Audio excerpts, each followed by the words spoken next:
Hi friends, so how are you all doing? Hope all of you are watching my videos, going through the videos along with me. Hope all of you are working on your English, on your journaling. So today we will move to our English reading. So yesterday we started with a new book, so we will continue with the second chapter. It's called Doctor Doctor. So let's start reading. The first day, the children asked, Ajji, how do you know so many stories? Ajji smiled and answered, My grandmother told me many stories. Some I read in books. A few I learnt from youngsters like you, and the rest from your Ajja. Then Ajji paused and said, I see all of you have grown a lot since the last time I saw you. So there before I start telling any stories, I want to know that what each of you want to be when you grow up. Raghu, who was 11 years old and the oldest of all, said immediately, I want to be an environment scientist.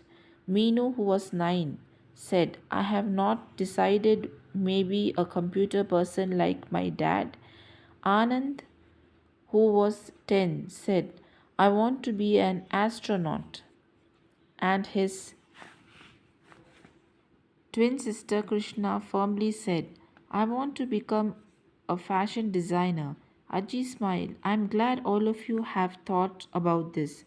We should always have some aim in life which we must try to achieve while being of help to others.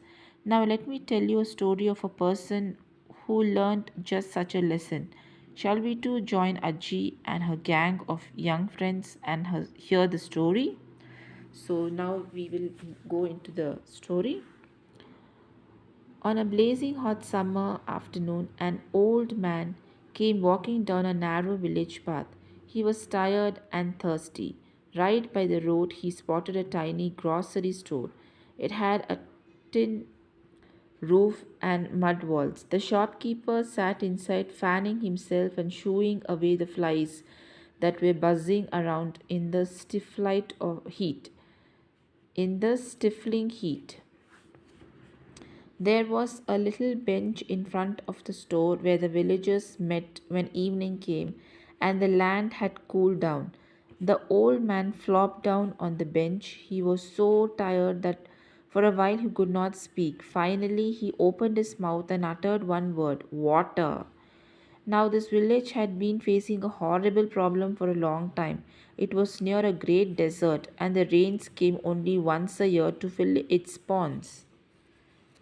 I'll just turn the paper. So here we go. This is the shop. This is the owner. This is the old man sitting here and drinking water.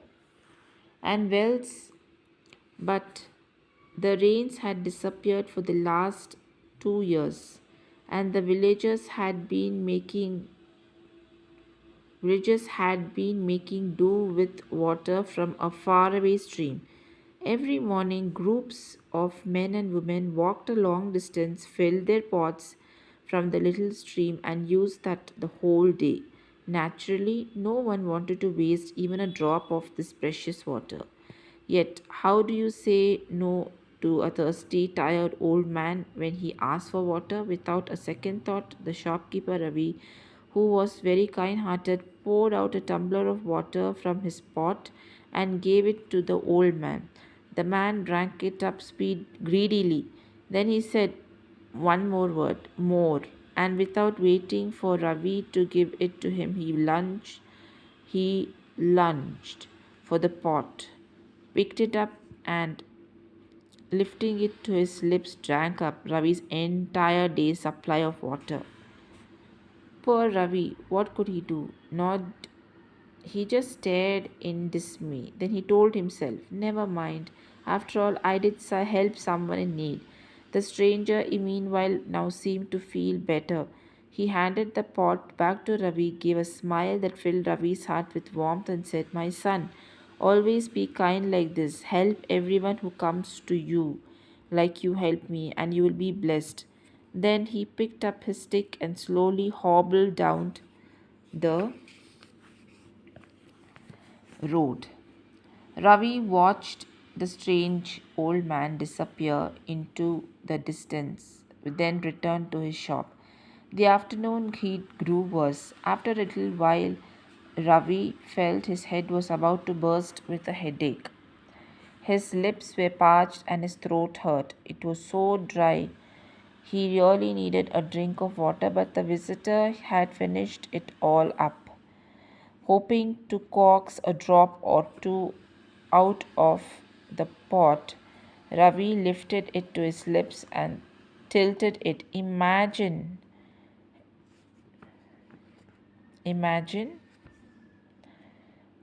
his surprise when a gush of water ran down his face. It was sweet, refreshing water which not only quenched his thirst but wiped out his headache too. So, we'll just stop it till here and we'll continue it tomorrow. So, please read along with me and keep practicing, and you'll get uh, the frequency or the fluency to start reading, and slowly we can move into